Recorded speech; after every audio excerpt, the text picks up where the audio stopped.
Alrighty everyone, welcome back to another video, and welcome to episode 2 Revenant. Feels like it's already over.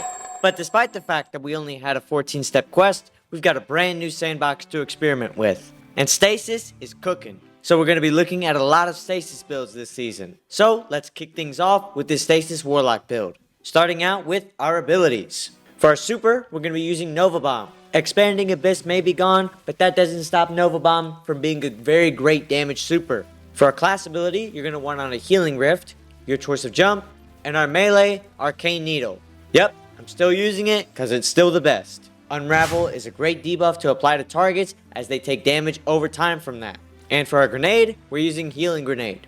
Now your grenade for this build doesn't actually matter because of our Bleak Watcher aspect taking over that grenade slot. And grenade cooldowns do not affect Bleak Watcher, it has a universal cooldown, so just throw on whichever nade you want to use as a base grenade here. Now let's go over to our aspects, starting out with Feed the Void. Defeat a target with any ability to activate Devour.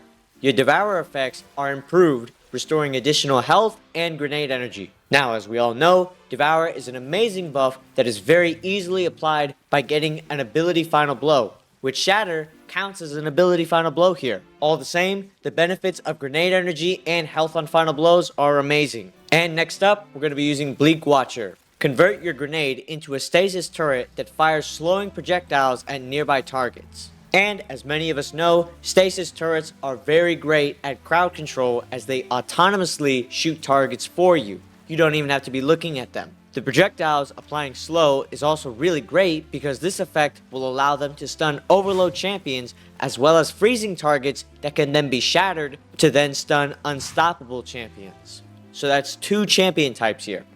Now let's go over to our fragments, starting out with Facet of Devotion.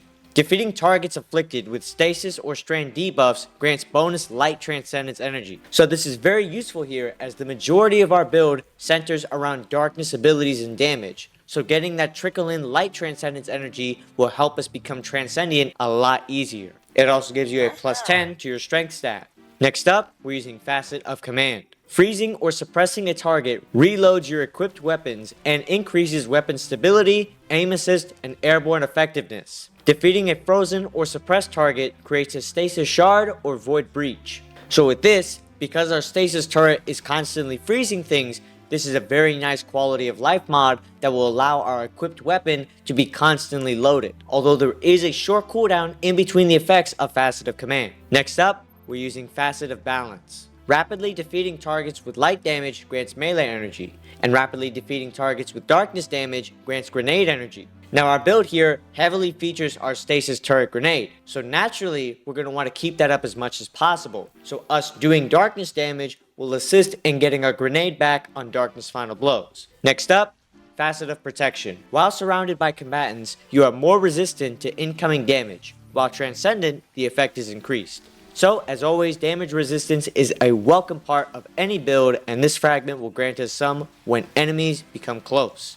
It also gives us a nice plus 10 to our strength stat. And rounding it out, we have Facet of Ruin. Increases the size and damage of the burst when you shatter a stasis crystal or frozen target, and increases the area of effect of solar ignitions. So Shatter here is a big part of the ad clearing in this build. So increases in the damage radius as well as the damage of those shatters is a very good addition to the build. This also gives us a nice plus 10 to our mobility stat. Now let's go over to our exotics, starting out with Ager's Scepter. Our intrinsic, Ager's Call, reads, final blows with this weapon generate a slowing burst around the defeated target. Our trait, Rega's Refrain, reads, stasis final blows transfer ammo to this weapon's magazine from reserves. And our catalyst reads, hold reload to drain super energy, overflowing the magazine and empowering the beam with bonus damage and the ability to slow and freeze targets until the magazine or super energy runs out, or the weapon is stowed. Can only be activated when super energy is full. So, finally using Ager's Scepter in a video. This weapon goes hard, by the way. The ad control and ad clearing capabilities of this weapon are through the roof.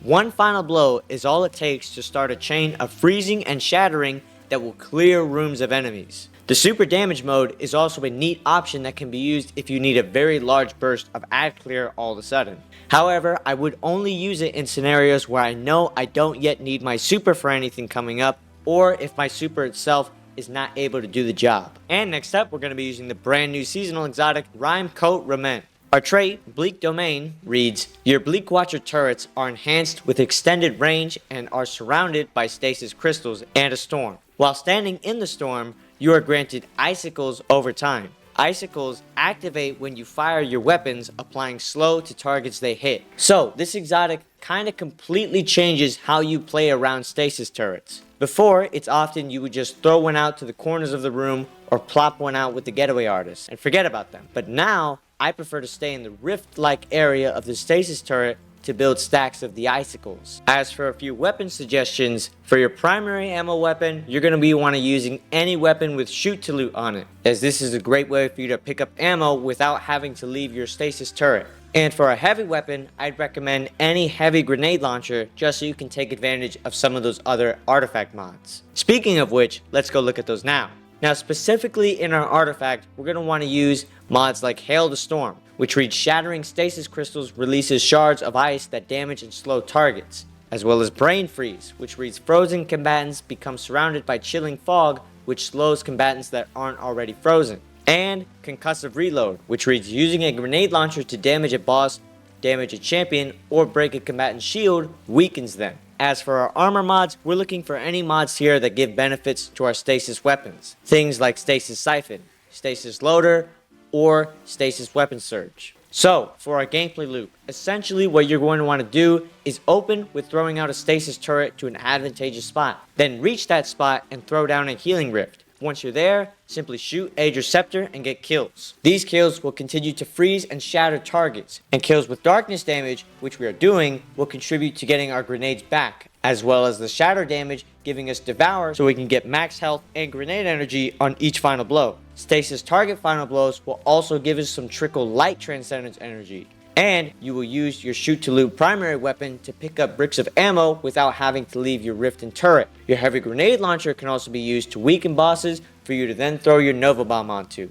Alrighty, that was the build. But before we get to the showcase, make sure to like, comment, and subscribe. We have a link to the Discord and the Twitch down below in the description. And with all that out of the way, let's go right to the showcase. Alrighty, let's see what this build can do. We got the classic. So let's post up. Are they behind me? Of course they are. Don't exactly have special right now, so we're just winging it with whatever ammo weapons we got. Give me special. Okay. There we go. Now the rest of it, I won't pick up. Stop the cap. I'll just post up. Yeah, check this out. 冻住，不洗澡。 All frozen. Then the rest of them you can throw out there. The first one you throw for yourself, but the rest of them that you get, you can just throw out. And bro, what is alive right now? What? Dog, I think we broke Onslaught. Oh, I have no idea what that was, but...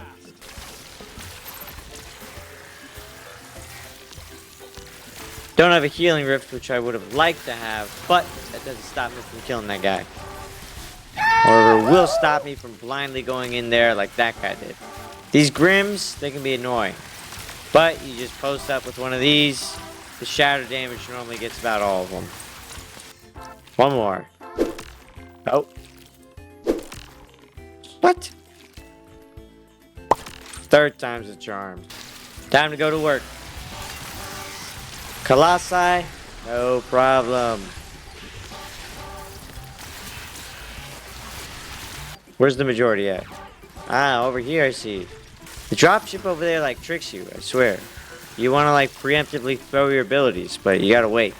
Oh no, a subjugator. The Tormentor is way more scary than the subjugator. And he's already dead. I didn't even have to look at him beyond my super. Just gonna put that right there. And here we go. Don't even have to reload. As long as there's squishies to kill, I'll keep getting kills. And let's kill this boss, huh? There we go. Alrighty. That was the build. There's no hole where I can immediately die. If there is one, let me know. But for now, make sure to like, comment, and subscribe. And I will see you next time. Stay alrighty.